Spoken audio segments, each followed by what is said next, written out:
What does political transparency mean? And why is it so important in politics? First of all, transparency means that we the people can see what's happening in government. How can we hold our politicians accountable for their actions if we don't know what they're doing? Let me give you an example. Let's consider an alcoholic.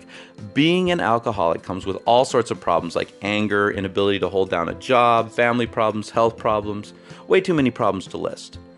We all know those problems are caused by alcohol and the addiction. However, the alcoholic often cannot see his own problems. He or she imagines those problems are caused by other people or other things, like a difficult colleague, boss, or spouse.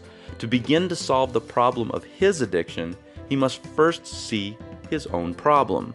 Once the problem can be fully identified, he can quit drinking alcohol and start repairing the damage.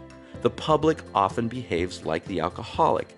We blame all sorts of symptoms, but we never seem to get to the root of the problems. Why? We can't see them. Our government has operated like a dark cave, and it's time to turn on the lights. Once we turn the light on, we can reveal any monsters and the corruption, and we can clean up our government. Secondly, transparency means that we, the people, understand what's happening in our government, that our government policy is simple and to the point. Turning on the light is step one, but being able to understand what we're seeing is step two. If we have representatives writing a law, we need to be able to understand that law. If a law is 100 pages long and drafted in legalese that only a few people can understand, we'll not be able to recognize the problem. In fact, using our example above, complex legal language is like a form of denial.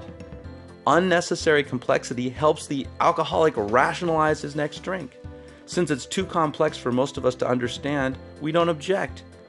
How can we approve or deny a law we don't fully understand? We can't.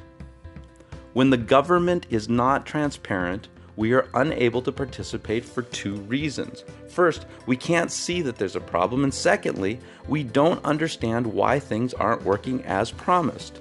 Without transparency, we're just pretending to participate in government. If you're tired of secrecy, complexity, and corruption, and wondering why things don't seem to change, there is something you, as a responsible citizen, need to demand, and that's transparency. An interesting solution was offered by Jason Lindstrom, candidate for Arizona State House Representatives. He takes transparency very seriously. He pledged that if elected, he would wear a body camera into office, taking you with him into government, literally. Perhaps we should demand this from all of our public officials who claim to represent us but seem to have failed historically. We are the government. You, me, your neighbors, all of us. If you're unhappy with your government, we can change it. We can fix it. Let's take our government back. Let's demand transparency.